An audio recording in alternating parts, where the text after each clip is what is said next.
በውድ ልጁ እንደ ጸጋ ባለጠግነቱ መጠን በደሙ የተደረገ ቤዛነታችንን አገኘን። እርሱም የበደላችን ስርየት የበደላችን ስርየት ነው።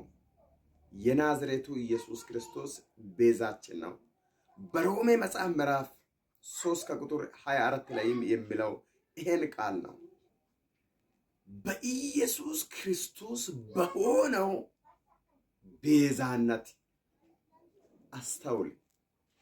የሞተው ይልቁንም ከሙታን የተነሳው በአብ ቀኝ ያለው ስለ እናንተ፣ ስለ እኔ፣ ስለ አንቺ የሚማልደው ቤዛችን ኢየሱስ ክርስቶስ ነው።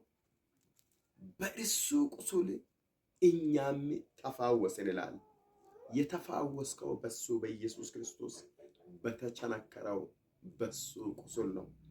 በትንቢተ ኢሳይያስ ምዕራፍ 53ኛ ምዕራፍ ላይ ከቁጥር 5 ላይ የሚለው እሱን ነው። የተወደዳችሁ የአባቴ ብሩካኖች ኢየሱስ ክርስቶስ ያድናል። አብ ልጁን ወደዚህ ምድር የላከው በሱ አምነን እንድን ነው። ለዛ ነው በዮሐንስ ወንጌል ምዕራፍ 3 ከቁጥር 16 ላይ በእሱ የሚያምን ሁሉ የዘላለም ሕይወት እንዲኖረው እንጂ እንዳይጠፋ እግዚአብሔር አንድያ ልጁን እስኪሰጥ ድረስ ዓለምን እንዲሁ ወዷልና ይላል። የኃጢአት ፈውስ ያለው በክርስቶስ ነው። የኃጢአት ደሞዝ ሞት ስለሆነ እንዳትሞት ብሎ አብ ልጁን ወደዚህ ምድር ላካ። በክርስቶስ እመን ትድናለህ። ኢየሱስ ክርስቶስ ቤዛችን ነው። ድነት ያለው በክርስቶስ ነው። ዕብራውያን ምዕራፍ 9 ከቁጥር 12 እስከ 15፣ ዕብራውያን 10 ከቁጥር 4 እስከ 12 ያለውን በደንብ አንብቡ።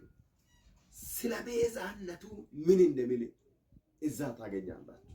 ይሄን ፔጅ ላይክ፣ ሼር፣ ሰብስክራይብ አድርግ። ዩቱብ ላይ ታሬ ደፋር የሚለውን ፔጅ ደግሞ ሰብስክራይብ አድርግ። የተወደድክና ዘመንክ ይባረክ፣ ኑሮክ ያማረ ይሁን። ተባረክ።